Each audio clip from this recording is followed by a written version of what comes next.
മലയാള സിനിമയ്ക്ക്, ഇന്ത്യൻ സിനിമയ്ക്ക്, ലോക സിനിമയ്ക്ക് മുൻപിൽ നമ്മൾ എന്നും അഭിമാനത്തോടു കൂടി ചേർത്ത് നിൽക്കുന്ന ഒരു നടനുണ്ട്. മലയാളികളുടെ എല്ലാം ഹൃദയത്തിൽ എക്കാലവും ചിരപ്രതിഷ്ഠ നേടിയ ഓരോ കഥാപാത്രങ്ങളിലൂടെയും ദശാബ്ദങ്ങളായി നമ്മളെ ഞെട്ടിച്ചുകൊണ്ടും വിസ്മയിപ്പിച്ചുകൊണ്ടും ചിന്തിപ്പിച്ചുകൊണ്ടും ഇരിക്കുന്ന നമ്മുടെ എല്ലാവരുടെയും പ്രിയങ്കരനായ മമ്മൂക്ക. വിൽക്കാനുള്ള സ്വപ്നങ്ങൾ എന്ന സിനിമയിലൂടെ എം.ടി. സാറിന്റെ തിരക്കഥയിലാണ് അഭിനയമോഹിയായ ഒരു ചെറുപ്പക്കാരനായിരുന്ന മമ്മൂക്ക ആദ്യമായി സിനിമയിൽ ഒരു ശ്രദ്ധിക്കപ്പെട്ട വേഷത്തിൽ വരുന്നത്. അതിനുശേഷം അടങ്ങാത്ത തൃഷ്ണയോടെ എം.ടി. സാറിന്റെ തിരക്കഥയ്ക്ക് വേണ്ടി ആഗ്രഹിച്ച് തൃഷ്ണയിലൂടെ, പിന്നീട് അടിയൊഴുക്കിലൂടെ, വടക്കൻ വീരഗാഥയിലൂടെ, പഴശ്ശിരാജയിലൂടെ എണ്ണം പറഞ്ഞ കഥാപാത്രങ്ങൾ, എം.ടി. സാറിന്റെ തിരക്കഥയിലുണ്ടായ കഥാപാത്രങ്ങളെ അപ്രപാളികളിൽ നമ്മൾക്ക് ഓരോരുത്തർക്കും എക്കാലവും വിസ്മയം പൂർത്തിയാക്കുന്ന ക്ലാസിക്കുകളായി നമ്മൾക്ക് നൽകിയ മലയാളത്തിന്റെ ഏറ്റവും പ്രിയങ്കരനായ നമ്മുടെ എല്ലാവരുടെയും ഹൃദയത്തിൽ എന്നും ഒന്നാം സ്ഥാനമുള്ള മമ്മൂക്കയെ ഏറ്റവും സ്നേഹപൂർവ്വം നിറഞ്ഞ കൈയടി കൊടുത്തുകൊണ്ട് എം.ടി. സാറിന്റെ 91ാം പിറന്നാൾ ആഘോഷിക്കുന്ന ഈ ഒരു വേദിയിലേക്ക് സ്വാഗതം ചെയ്യാണ്. മമ്മൂക്ക, പ്ലീസ്.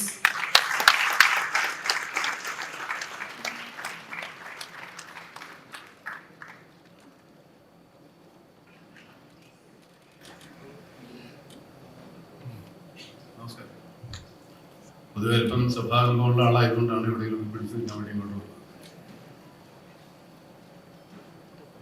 ഇത് സാധാരണ മലയാളത്തിൽ സംഭവിക്കാത്ത ഒരു സായാഹ്നമാണ് നമുക്കിന്ന് ഇവിടെ ഉണ്ടായിരുന്നത്. ആന്തോളജി സിനിമകൾ അപൂർവമായിട്ടുണ്ട്.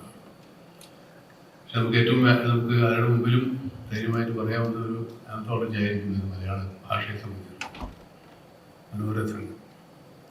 മനോരഥങ്ങൾ എഴുത്തുകാരൻ്റെ മനോരഥത്തിൽ കയറി പോകുന്നതാണ്, കാഴ്ചകളാണ് നമ്മൾ കാണുന്നത്.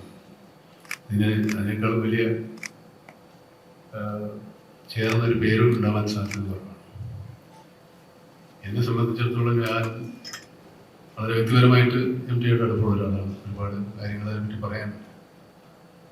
പക്ഷേ അദ്ദേഹത്തിൻ്റെ ഒരു വളരെ പ്രത്യേകത എനിക്ക് ഇപ്പോഴും മനസ്സിലാകാത്തത്, അത്ഭുതപ്പെടുത്തുന്നത് അദ്ദേഹത്തിലുള്ള ചെറുപ്പമാണ്. ചെറുപ്പം എന്ന് പറയുമ്പോൾ എല്ലാ കാര്യങ്ങളും, സമകാലീന സംഭവങ്ങളെ കുറിച്ച്, രാഷ്ട്രീയ, സാമുദായിക, സാംസ്കാരിക, സാമ്പത്തിക, സാഹിത്യ, എല്ലാ കാര്യങ്ങളെ പറ്റിയും അദ്ദേഹത്തിന് നല്ല കറക്റ്റ് അപ്ഡേറ്റ് ആയിട്ടുള്ള വളരെ പുതുക്കപ്പെട്ട ഒരു അറിവുള്ളാണ്. പുതിയ പുസ്തകങ്ങൾ, പുതിയ സാഹിത്യകാരന്മാർ, പുതിയ ലോകത്ത് നടക്കുന്ന കാര്യങ്ങൾ, ലോകത്തിലെ വിവിധ ഭാഷകളിൽ ഇറങ്ങുന്ന പുസ്തകങ്ങളെ പറ്റിയുള്ള അറിവ്, അത് വായിച്ചിരിക്കുന്നു. അടുത്ത കാലത്ത് ആ പേര് ഞാൻ മറന്നുപോയത്, അപ്പം വേണ്ടി ഞാൻ ഫോൺ എടുത്തപ്പോഴേ എന്നെ വിളിച്ചത്. എനിക്കൊരു പുസ്തകം കൊടുത്തയച്ചിരുന്നു. 2ാം ലോകമഹായുദ്ധ കാലത്ത് നടന്ന ഒരു സംഭവ കഥയെ ആസ്പദമാക്കിയിട്ടുള്ള ഫിക്ഷനാണ്, ഡോക്യു ഫിക്ഷൻ. ഈ പുസ്തകം എനിക്ക് അശ്വതി കൊടുത്തയച്ചു. എനിക്ക് തന്നേക്കാൻ പറഞ്ഞിട്ട് എം.ടി 2 പുസ്തകങ്ങൾ എന്തെങ്കിലും ഒന്നാകാം. പക്ഷെ ഞാനത് വീട്ടിൽ കൊണ്ട് വെച്ചിരുന്നു. കുറെ കഴിഞ്ഞപ്പോൾ അത് എൻ്റെ മോളെടുത്ത് പൂർണ്ണമായിട്ടും വായിച്ചു. എന്നെ കൊണ്ട് അത്രയും വായിക്കുമ്പോൾ ഇത്രയുള്ള ബുക്കാണ്. അപ്പോൾ എൻ്റെ മോള് വായിച്ച് ഇഷ്ടപ്പെടുന്ന പുസ്തകങ്ങൾ വായിക്കുന്ന ആളാണ് അദ്ദേഹം. അപ്പോൾ ഞാനും അദ്ദേഹവും തമ്മിൽ വളരെ ദൂരമില്ലെങ്കിലും എൻ്റെ മോള് തമ്മിൽ ഒരുപാട് ദൂരമുണ്ട്. പക്ഷേ അവരറിയുന്ന സാഹിത്യ കാലത്ത് ജീവിക്കുന്ന ഒരാളാണ് സാഹിത്യരംഗത്ത്. എത്രത്തോളം അപ്ഡേറ്റഡ് ആണ്, എത്രത്തോളം തികച്ചും മുന്നോക്കി സഞ്ചരിക്കുന്ന ആൾ തന്നെയാണ്. പിന്നെ കടുകണ്ണവ ഒരു കഥ മാത്രമല്ല, 2 കഥകളാണ്. അവളുടെ ഓർമ്മയ്ക്ക്, അല്ലേ, നിന്റെ ഓർമ്മയ്ക്ക്. ഈ സിനിമ ഒരു വലിയ സിനിമയാക്കാൻ ഞാനും രഞ്ജിത്തും കൂടെ നോക്കിയതാണ്. കുറേ വലിയ കഥ, ഒരു പൂർണ്ണ സിനിമയായിട്ട് ഈ 40-30 മിനിറ്റിലല്ലാതെ 2 മണിക്കൂർ ഒരു സിനിമയാക്കാൻ വേണ്ടി അദ്ദേഹത്തെ സമീപിച്ചവർക്ക് അതിൻ്റെ തീരുമാനമൊക്കെ ഉണ്ടായിരുന്നു. അതിൻ്റെ ഒരു വൈകല് കാരണം ഈ സിനിമ എടുക്കുമ്പോൾ ഞങ്ങൾ തമ്മിൽ അതിൻ്റെ ഒരു വൈകാരികമായ അടുപ്പം കൊണ്ട് ഇത് തന്നെ ഞങ്ങൾ ആക്കാമെന്ന് തീരുമാനിച്ചതാണ്. വേറെ ഒരുപാട് കഥകളുണ്ട്. ഇതിന് എല്ലാത്തിലും അഭിനയിക്കാൻ എനിക്ക് ആഗ്രഹമുണ്ട്. എല്ലാവർക്കും തരില്ലാത്തതുകൊണ്ട് എനിക്കൊന്നേ കിട്ടും. അതാണ് കടുകണ്ണവ നിന്റെ ഓർമ്മയ്ക്ക്. ഇതിന് കടുകണ്ണവെന്നൊന്നും ടൈറ്റില്ല. ഞങ്ങളിത് എം.ടിയുടെ എന്താ പറയുക, കുറച്ച് ആത്മാംശമുള്ള സിനിമയാണ്, കഥയാണ്. അതിന് 2 വേഷമാണ് എന്നോട് ചെയ്യാൻ പറഞ്ഞിരുന്നത്. പക്ഷെ പിന്നെ അതും ചുരുങ്ങി ഒന്നായി. അങ്ങനെ മൊത്തത്തിൽ എന്നെ കുറുക്കിയെടുത്തിരിക്കുക സിനിമയിൽ. കുറച്ചേ ഉള്ളൂ, പക്ഷെ നല്ല ഒരു നൊസ്റ്റാൾജിയ ഉണ്ടാക്കുന്ന ഒരു സിനിമയാണ്. നമ്മൾ സിനിമ പലരും MT വായിക്കാൻ തുടങ്ങിയ കാലത്ത് അല്ലെങ്കിൽ അങ്ങനെയുള്ള സിനിമകളെ നമ്മൾ ഇഷ്ടപ്പെടാൻ തുടങ്ങിയ കാലത്ത് ഒരു തറവാടും വിദേശത്ത് പോയ അച്ഛനും ഒക്കെ ആയിട്ടുള്ള ഒരു കഥ.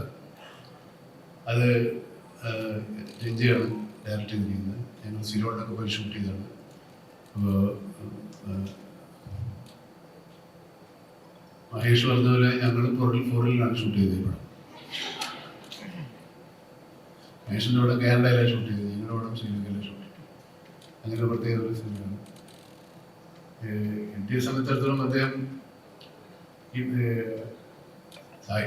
സിനിമയ്ക്ക് അല്ലെങ്കിൽ ഈ തിരക്കഥയ്ക്ക് ഒരു സാഹിത്യ രൂപം ഉണ്ടായിരുന്നില്ല. തിരക്കഥയ്ക്ക് അങ്ങനെ വായനക്കാരുണ്ടായിരുന്നില്ല, ഒരു സാഹിത്യ രൂപം തന്നെ. അത് MTയുടെ തിരക്കഥകൾ വായിച്ചിട്ടാണ് സിനിമയ്ക്ക് ഒരു സാഹിത്യമുണ്ട് എന്ന് നമ്മൾ മനസ്സിലാക്കി. അതിനുമുമ്പ് സിനിമ ഉണ്ടായിട്ടുണ്ട്, ലോകോത്തര തിരക്കഥകളൊക്കെ ഉണ്ടായിട്ടുണ്ടാകും. മലയാളത്തെ സംബന്ധിച്ചിടത്തോളം തിരക്കഥ അച്ചടിച്ച് MTയാണ് അതിൻ്റെ ആരംഭക്കുറിച്ച് അച്ചടിച്ച് അത് സാഹിത്യ രൂപമായി പുറത്തിറങ്ങി. അതിന് പിൽക്കാലത്ത് സിനിമാ വിദ്യാർത്ഥികൾക്ക് എല്ലാവർക്കും ആ തിരക്കഥകൾ ഒരുപാട് ഉപകാരപ്പെടും. ഞാൻ MTയുടെ കഥകൾ വായിക്കുമ്പോൾ ഞാൻ തിരക്കഥയായിട്ടാണ് കാണുന്നത്. എനിക്ക് എഴുതാനൊന്നും പറ്റിയില്ല. അതിലൊക്കെ ഏതെങ്കിലും ഒരു കഥാപാത്രമായിട്ട് മാറുന്ന ഒരു സ്വഭാവമൊക്കെ പണ്ടുപോലുണ്ട്, ഇപ്പോഴും അതൊക്കെ നോക്കുന്നുണ്ട്. ഈ അടുത്ത കാലത്ത് ഞാൻ അദ്ദേഹം തമ്മിലൊരു ചെറിയ എന്താ പറയുക ഒരു ഉടമ്പടി ഉണ്ടാക്കിക്കൊണ്ട് 2 ചെറുകഥകൾ ഞാൻ വായിക്കാം എന്ന് വേണ്ടി അദ്ദേഹത്തിന് അഡ്വാൻസ് കൊടുത്തു. അതായത് കഥ വായിക്കാൻ ഒരു കഥ ഒരു 10 പേജോ അല്ല 5 പേജോ 4 പേജോ ഉള്ള കഥ വായിച്ച് ഏതെങ്കിലും ഒരു TV-യിലോ അല്ലെങ്കിൽ യൂട്യൂബിലോ കൊടുക്കാൻ വേണ്ടി വായിച്ചിട്ടുണ്ട്. ഇതുവരെ നടന്നിട്ടില്ല. അതായത് ഒരു കഥ എടുത്തോളം പറഞ്ഞു എനിക്ക് തിരഞ്ഞെടുക്കാൻ പറ്റിയില്ലാത്തതുകൊണ്ടാണ് നീണ്ടുപോയത്. അതിലിത്രയൊക്കെ ആയി. ഇത് മലയാളത്തിൽ ആദ്യ സംരംഭം പോലെയാണ്.